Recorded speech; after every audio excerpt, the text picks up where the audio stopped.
Well, the world is sensitive to China's every move at the moment. China has launched military drills around Taiwan, and Beijing is seemingly strengthening its ties with Moscow. So NATO, the world's biggest military alliance, doesn't often look to Asia and Australia, but with the international rules-based order threatened, it has. And the Prime Minister, Anthony Albanese, has been invited to attend the next NATO summit in Lithuania. Joining me now is military strategist and retired Australian Army Major General Mick Ryan. Mick Ryan, great to see you. NATO is a very different beast to what we're used to here in Australia. How can you see Australia assisting that alliance?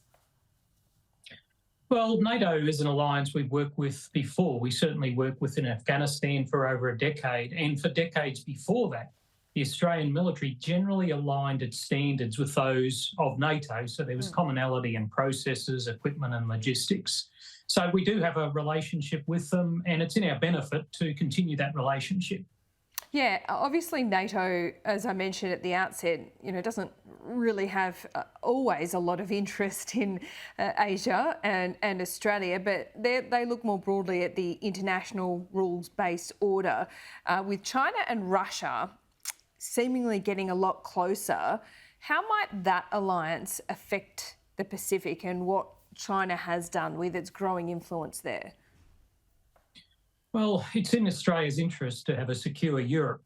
Previous generations of Australians have understood that. That's why we fought in First World War and Second World War there.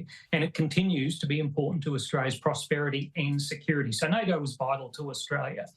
In our region, we can no longer think that Asia and Europe are disconnected when it comes to security issues. The Xi-Putin alignment means that European security and Asian security issues are now joined more closely than ever. So Australia needs to look at both when it looks at its national security.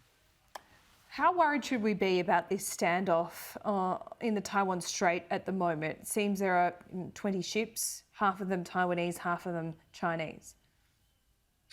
Well, what we're seeing is another Chinese tantrum at the overseas visit of the President of Taiwan and her meeting with the US Congressional Speaker of the House, McCarthy.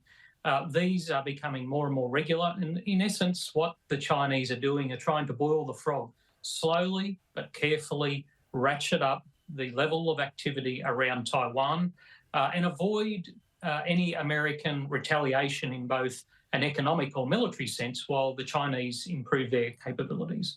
Yeah, absolutely. I mean, we talk about AUKUS a lot, but we get distracted by the multi-billion-dollar, hundreds of billions of dollars we're spending in submarines. But that AUKUS alliance goes back to what you were saying at the outset, is that the world is not disconnected now, and we have that very formalised alliance now.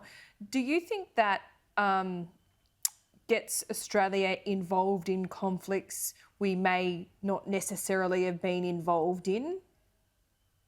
Well, Australia, since Federation, has made its own choices on war and where it gets involved in these conflicts, and it's made those choices based on its direct national interests as well as its alliances and protecting its friends. I mean, sometimes you have to go a long way away to protect your friends as well as your direct interests. So using geography as the sole yardstick and distance from Australia as how we get involved in conflicts isn't always the best way of thinking about this. Sometimes what happens on the other side of the world is very important to us here, and that is in evidence in Ukraine, where they are defending not just themselves, but democratic values around the world. Yeah, absolutely. Do you think with the AUKUS alliance and the billions of dollars tied up in that and, our strategic partners that we would have partnered with anyway, but do we lose a bit of our autonomy? No, I don't think so. We've been in a military alliance with the Americans since 1951. We've worked with them on military operations for decades before that, going back to the First World War. It's never involved us giving up our sovereignty or giving up the ability of the Australian Parliament to make decisions on behalf of the Australian people about our national security. AUKUS does not change that. AUKUS just provides for a greater level of technological collaboration and sharing between us, the Americans, and the British.